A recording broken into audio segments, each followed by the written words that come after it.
강자가 약자를 짓밟는 것이 진리인 이 잔혹한 무림 세계에서 힘이 없는 자는 숨쉴 자격조차 없다. 여기 가문의 수치라 불리던 한 소년이 있다. 하지만 오늘 그의 운명을 송두리째 바꿔놓을 거대한 폭풍이 몰아치기 시작했다. 한여우는 단전이 깨져 무공을 익힐 수 없는 패물이었다. 그런 그에게 남은 유일한 희망은 어릴 적 맺은 약혼뿐이었다. 그러나 천하 제일 미녀이자 천재인 설화가 가문을 찾아온 순간 그 희망은 산산조각 나고 말았다. 한여운, 내 말을 똑똑히 들어라. 나는 내일 청광종의 진전제자가 되어 승천할 몽이다. 너 같은 땅바닥의 진흙과는 차원이 달라. 이 파원장은 내 주제를 파악하라는 마지막 배려니까 감사히 여기도록 해. 배려라고? 아버지를 무릎 꿇리고 가문의 현판을 부수면서 하는 말이 고작 배려냐? 설화, 너는 힘을 얻었을지 몰라도 인간으로서의 도리는 저버렸다. 나는 죽어도 이 파원장에 서명할 수 없다. 건방진 놈, 하늘 높은 줄 모르고 날뛰는구나. 감히 천광종의 미래인 설화 아가씨의 뜻을 거역해? 내 놈이 정녕 죽고 싶어서 환장을 한 게로구나. 내 압력으로 내 놈의 전신뼈를 가루로 만들어주마. 압도적인 힘의 차이였다. 장로의 기세만으로도 한여운의 무릎은 으스러질 때 비명을 질렀다. 하지만 그의 눈동자 속에 타오르는 불꽃은 꺼지지 않았다. 이것은 단순한 고집이 아닌 짓밟힌 자존심의 마지막 절규였다. 내 다리가 부러져도 내 목이 잘려도 나는 굴복하지 않아. 오늘 너희가 나에게 준 이 치욕 내 뼈에 새기고 영혼에 새겨서 반드시 1000배 아니 10,000배로 갚아주겠다. 어리석기는 네가 평생을 발버둥차도 여 발끝조차 따라오지 못해. 장로님, 그만두세요. 더 이상 이 쓰레기와 말을 섞는 것도 시간 낭비입니다. 우리는 갈 길이 바쁘니 이만 떠나죠. 그들은 한여운을 벌레보듯 버려두고 떠났다. 남겨진 것은 부서진 가문과 병든 아버지, 그리고 갈기갈기 찢겨진 소년의 마음뿐이었다. 소년은 비틀거리는 몸을 이끌고 가문의 뒷산, 금지된 절벽으로 향했다. 하늘이시여, 보고 계십니까? 제가 아무리 패몰이라도 이건 너무 가혹하지 않습니까? 힘이 없다는 이유만으로 모든 것을 뺏겨야 합니까? 그렇다면 저는 오늘부터 인간이기를 포기하고 악귀가 되겠습니다. 그때였다. 한여운의 피가 바닥에 떨어진 순간 절벽 아래 깊은 곳에서 태고의 진동이 울리기 시작했다. 수천 년간 잠들어 있던 전설의 성물이 주인의 피냄새를 맡고 눈을 뜬 것이다. 이게 뭐지? 내 몸이 왜 이러지? 가슴이 타들어가는 것 같아. 으악! 누가 내 심장을 쥐어짜는 것 같아. 멈춰! 제발 멈춰! 몸이 터질 것 같다고. 오, 제법 끈기가 있는 놈이구나. 보통 인간이라면 이 기운을 견디지 못하고 터져 죽었을 텐데. 내 놈의 그 분노가 그리고 그 도끼가 나의 잠을 깨웠다. 내 이름이 무엇이냐, 애송아. 너는 누구냐? 귀신인가? 아니면 나를 데려가러 온 저승사자인가? 상관없어. 나에게 힘을 줄 수 있다면 악마라도 상관없다. 나에게 그 여자에게 복수할 힘을 줘! 하하하, 악마라니. 나는 천마다. 네 녀석은 천년에 한 번 나올까 말까 한 태양 성체를 가지고 있다. 단지 혈맥이 막혀 쓰레기 취급을 받았을 뿐. 내가 그 막힌 혈을 뚫어주마. 천마의 손가락이 닿자마자 한여운의 몸은 빛의 고치에 휩싸였다. 뼈가 부서지고 다시 붙는 고통이 이어졌다. 이것은 단순한 치료가 아니었다. 인간의 껍질을 벗고 신의 육체로 다시 태어나는 환골탈태의 과정이었다. 뜨거워. 온몸에 피가 끓어오른다. 하지만 정신을 잃으면 안 돼. 여기서 기절하면 나는 영원히 패배자로 남는다. 버텨라, 한여운. 이 고통은 설화가 준 모욕에 비하면 아무것도 아니다. 좋다, 아주 좋아. 그 도끼, 그 살기. 내 놈은 정파의 위선자들보다 훨씬 마음에 드는구나.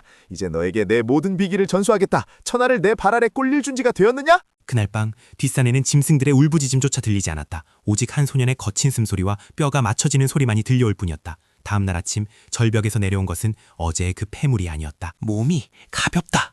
세상이 다르게 보여. 개미가 기어가는 소리까지 들리고 바람의 흐름이 눈에 보인다. 이것이 힘인가? 이것이 강자들이 보던 세상인가? 설화, 기다려라. 내가 간다. 하지만 복수를 위해서는 아직 부족했다. 천마는 그에게 지옥 훈련을 제안했다. 무림맹주조차 두려워한다는 마혈동에서의 수련. 그것은 살아나온 자가 없다는 죽음의 동굴이었다. 들어가라. 그 안에는 네가 상상도 못할 마수들이 우글거린다. 살아남으려면 그놈들의 피를 마시고 그놈들의 고기를 씹어 먹어야 한다. 1년이다. 1년 안에 살아나오면 넌 괴물이 되어 있을 것이다. 1년이라 상관없습니다. 10년이 걸려도 좋습니다.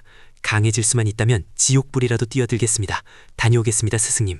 제가 돌아올 때는 천하가 저를 우러러보게 될 것입니다. 동굴 안은 아비규환이었다. 첫날부터 거대한 독거미가 그를 덮쳤다. 무기가 없던 한여운은 맨손으로 거미의 껍질을 뜯어내고 독을 견뎌야 했다. 매일매일이 죽음과의 술래잡기였다.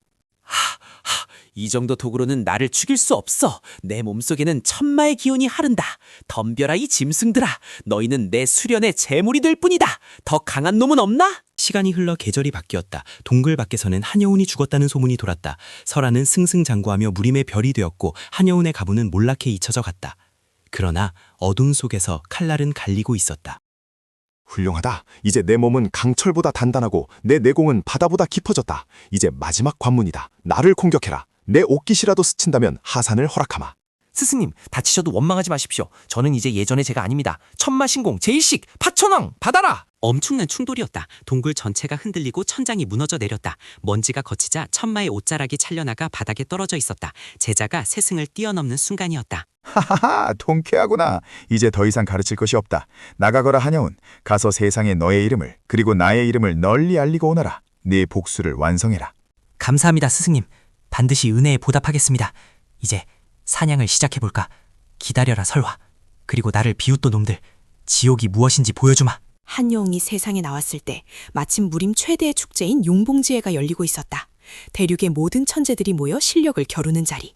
물론 그곳에는 설화도 있었다. 경기장은 열기로 가득했다. 하지만 한여우는 거짓골을 하고 관중석 구석에 앉아 있었다. 아무도 그가 1년 전 사라진 폐물이라는 것을, 그리고 지금 가장 위험한 존재라는 것을 눈치채지 못했다. 다음 상대는 누구냐? 시시하군. 내 검을 하나비라도 받아낼 자가 없단 말인가? 천하의 영재들이 모였다더니 전부 허풍이었구나. 실망스럽기 짝이 없어. 아가씨의 실력은 이미 신의 경지입니다. 누가 감히 아가씨를 대적하겠습니까? 이번 대회 우승은 따놓은 당상입니다. 모두 경배하라. 미래의 무림지존 설화 아가씨다. 여전히 오만하구나. 그 콧대를 꺾어주는 게 내 즐거움이 되겠어. 하지만 바로 나서면 재미없지. 먼저 저 시끄러운 장로 녀석부터 처리해볼까? 핑! 눈에 보이지도 않는 작은 돌멩이가 공기를 찢고 날아갔다. 그 돌은 정확히 장로 체내의 의자 다리를 강타했다. 콰당! 천하의 고수라본 장로가 엉덩방아를 찌으며 꼴사납게 넘어졌다. 누구냐? 어떤 놈이 감히 나를 암습해? 나와라! 당장 나오지 않으면 이 경기장에 있는 놈들을 전부 죽여버리겠다! 내 체면을 구기다니 용서할 수 없다! 접니다. 오랜만입니다, 장로님. 기억하십니까? 1년 전 제 다리를 부러뜨리려 했던 그날을. 엉덩방아 찢는 실력이 아주 일품이시군요. 한여운? 네가 어떻게 죽은 줄 알았는데, 아니 살아서 거지가 되어 돌아온 거냐? 여기가 어디라고 감히 발을 들여? 당장 끌어내라. 끌어낸다고? 내가 제 발로 나가기 전엔 아무도 나를 건드릴 수 없어. 그리고 설화, 잊었나? 우리에겐 아직 정리하지 못한 계산이 남아있잖아. 1년 전에 그 모욕 말이야. 관중석은 충격에 휩싸였다. 손가락 하나 까딱하지 않고 무장한 경비병들을 기절시키다니 폐물이라던 한해운의 묵에서 뿜어져 나오는 기운은 경기장 전체를 압도하고 있었다. 이 쥐새끼 같은 놈이 어디서 사수를 익혀와서 행패냐? 내가 직접 내 놈의 목을 비틀어주마. 이번엔 다리 하나로 끝나지 않을 것이다. 시끄럽다, 늙은이. 내 상대는 내가 아니라 이 바닥이다. 1년 전에 빚을 갚아주지. 무릎 꿇어라. 쿵! 거대한 굉음과 함께 장로첸이 바닥에 처박혔다. 마치 보이지 않는 거인의 손이 그를 누르는 것 같았다.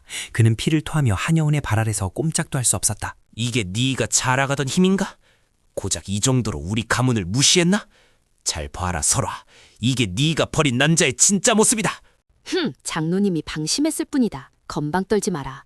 네가 조금 강해졌다고 해서 나와 대등하다고 착각하지 마. 나는 천재다. 너와는 근본이 달라. 설화의 검에서 빅룡이 솟아올랐다. 경기장 전체를 얼려버릴 듯한 냉기였다. 관중들은 추위에 떨며 도망쳤지만 한여운은 불길 속을 걷는 사람처럼 평온했다. 빅룡? 웃기지도 않는군. 불장난은 끝났다. 진정한 힘이 무엇인지 교육해주마.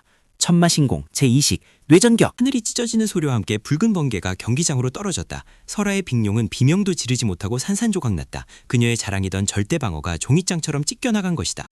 이건 말도 안 돼. 내 검이, 내 내궁이, 너 대체 정체가 뭐냐? 이건 인간의 힘이 아니야. 괴물 또는 괴물이야. 괴물. 그래, 너희가 나를 이렇게 만들었다. 1년 전 네가 나를 쓰레기 취급하며 버렸을 때 나는 인간이기를 포기했다. 이제 만족하나? 네가 만든 괴물의 맛이 어때? 그 순간 하늘에서 거대한 압력이 내려왔다. 청광종의 종주, 즉 설화의 스승이 나타난 것이다. 그는 신성과 같은 풍모를 지녔지만 눈에는 살기가 가득했다. 청광종주, 멈춰라. 감히 내 제자에게 손을 대다니. 내 놈이 마귀의 무공을 익힌 사파의 무리였구나. 오늘 이곳에서 내 놈을 처단하여 무림의 정의를 바로 세우겠다. 정의? 힘센 놈이 약한 놈을 괴롭히는 게 너희의 정의냐? 웃기지 마라. 너희 같은 위선자들이야말로 세상의 암덩어리다. 덤벼라. 내 놈도 내 제자도 내 종문도 전부 부숴주마. 수천 개의 검이 비처럼 쏟아졌다. 하지만 한여우는 피하지 않았다. 그의 몸에서 검은 안개가 뿜어져 나와 거대한 방패를 만들었다. 검들은 안개에 닿자마자 녹아내렸다. 이제 내 차례다. 천마신공 최종호의 천마강림. 지옥의 문이여 열려가. 거대한 마신의 형상이 경기장을 집어삼켰다. 청광종주는 비명을 지르며 튕겨나갔고 설화는 공포에 질려 기절했다. 그것은 인간이 대적할 수 있는 힘이 아니었다. 끝났다. 이것이 너희가 무시하던 폐물의 힘이다. 설화, 목숨은 살려주마. 하지만 내 무공은 내가 거두어 가겠다. 평생 평범한 인간으로 살면서 약재의 고통을 느껴봐라. 안 돼. 내 무공, 내 힘, 내가 폐물이 되다니. 이건 악몽이야. 차라리 날 죽여. 제발 죽여달란 말이야. 죽음은 너무 쉬운 도피지. 살아라. 살아서 내 오만함을 미우쳐라. 나는 더 높은 곳으로 간다. 내 복수는 이제 시작일 뿐이다. 한여운의 이름은 하루아침에 전설이 되었다. 그러나 그는 멈추지 않았다. 청광족은 시작에 불과했다. 그의 진짜 적은 그의 가문을 몰락시킨 배후에 있는 황실이었다. 황제, 내 놈이 내 아버지를 모함하고 가문을 무너뜨린 진짜 원흉이었어. 기다려라. 내 천마신공이 내 놈의 황금 의자를 박살내러 갈 테니까. 그때 의문의 자객들이 한여운을 포위했다. 황실의 비밀 암살단 그림자 부대였다. 그들은 소리 없이 다가와 목숨을 노리는 죽음의 사신들이었다. 귀찮은 파리들이 꼬이는군. 황제가 보낸 화령 인사가 고작이건가. 실망스럽군. 3초 주겠다. 도망칠 기회는 지금뿐이다. 암살자들은 비웃으며 동시에 달려들었다. 하지만 그들의 칼이 한여운의 몸에 닿기도 전에 그들은 자신들의 목이 하늘을 나는 것을 보았다. 한여운은 움직인 적도 없었다. 너무 느려. 너희 같은 실력으로는 내 그림자도 밟을 수 없다. 돌아가서 전해라. 사신이 곧 도착한다고. 한여운의 행보는 거침없었다. 그는 황실로 가는 길목에 있는 산채들을 하나하나 격파했다. 악명 높은 도적대도 부패한 관료도 그의 앞에서는 추풍낙엽이었다. 약자를 괴롭히는 쓰레기들은 살려둘 가치가 없다. 나는 정의의 사도가 아니다. 그저 내 눈에 거슬리는 악을 청소하는 청소부일 뿐이다. 드디어 황실의 정문 앞 수많은 군대가 그를 막아섰다. 일반인이라면 다리가 풀려 주저앉을 광경이었지만 한여운은 미소를 지었다. 많기도 하군. 하지만 양으로 지를 이길 수는 없는 법. 오늘 너희 모두를 상대로 전설을 써주마. 마검 소환. 전쟁이 시작되었다. 아니 그것은 학살이었다. 한여운이 검을 한 번 휘두를 때마다 수백 명의 병사가 날아갔다. 그는 전장에 춤추는 사신이었다. 길을 비켜라. 내 목표는 오직 황제뿐이다. 막는 자는 누구든 베겠다. 뇌전참. 황궁 내부 옥저에 앉은 황제는 두려움에 떨고 있었다. 천하를 호령 얻은 그도 죽음 앞에서는 한낱 노인에 불과했다. 쿵! 쿵! 발자국 소리가 다가왔다. 찾았다. 내 가문을 멸망시키고 아버지를 죽음으로 내몬 장본인. 거기 편안하게 앉아있을 시간도 이제 끝이다. 내려와라 그 더러운 자리에서. 하지만 황제에게는 최후의 수단이 있었다. 그는 금지된 고대 마수를 소환하는 버튼을 눌렀다. 황궁 바닥이 갈라지며 지옥의 마수가 튀어나왔다. 마수라. 스승님이 시킨 훈련 상대보다는 좀 커 보이는데? 하지만 상관없어. 이 정도는 이제 애완동물 수준이니까. 한여운은 마수에게 정면으로 돌진했다. 거대한 화염 브레스가 그를 덮쳤지만 그는 불길을 가르고 주먹을 내리꽂았다. 단 한 방, 그것으로 충분했다. 이제 방해꾼은 없다. 황제, 이원은 준비되었나? 네가 저지른 죄는 죽음으로도 씻을 수 없겠지만 그래도 지옥 가서 사죄해라. 그날 제국은 무너졌다. 부패한 권력은 사라지고 한여운은 새로운 전설이 되었다. 하지만 그는 왕좌에 앉지 않았다. 그에게는 더 큰 목표가 있었기 때문이다. 인간계는 너무 좁아. 스승님이 말씀하신 상위 차원의 세계, 그곳에 진정한 강자들이 있다지. 이제 그들과 놀아볼 차례다. 그때 허공에서 신비로운 여인이 내려왔다. 그녀는 상위 차원에서 온 사자였다. 그녀의 기운은 지금까지 만난 그 누구보다 강했다. 새로운 히로인. 네가 바로 하기를 뒤집어놓은 그 아이구나. 제법 귀여운 얼굴을 하고 있네. 나와 함께 가자. 더 넓은 세상이 너를 기다리고 있어. 누구 마음대로? 나는 누구의 명령도 듣지 않아. 하지만 흥미는 생기는군. 그곳에 가면 너보다 강한 놈들이 있나? 한여운은 망설임 없이 새로운 세계로 발을 내디뎠다. 뒤에 남겨진 사람들은 그를 천마신군이라 부르며 영원히 기억했다. 이것은 그의 전설의 제1막일 뿐이었다. 상위 차원, 선계. 그곳은 인간의 상식을 초월한 곳이었다. 도착하자마자 거대한 용이 그들을 반겼다. 하하, 이거야. 내가 원하던 게 바로 이런 거야. 피가 끓어오른다. 여기서라면 내 힘을 전부 개방해도 되겠어. 하지만 선계의 강자들은 호락호락하지 않았다. 곧바로 선계의 3대 문파가 그를 견제하기 위해 움직이기 시작했다. 새로운 전쟁의 서막이었다. 다 덤벼라. 신선이든 마왕이든 상관없다. 내 앞을 막는 자는 전부 베어버리고 내가 이 세계의 정점에 서겠다. 해물에서 최강의 마신으로, 그리고 이제는 신들의 왕이 되려 하는 낭자. 한여운의 모험은 지금부터가 진짜 시작이다. 과연 그는 선계마저 정복할 수 있을까? 다음 화 선계 대전쟁편이 시작됩니다. 한여운의 멈추지 않는 폭주가 보고 싶다면 구독과 좋아요를 눌러 기다려주세요. 전설은 계속됩니다.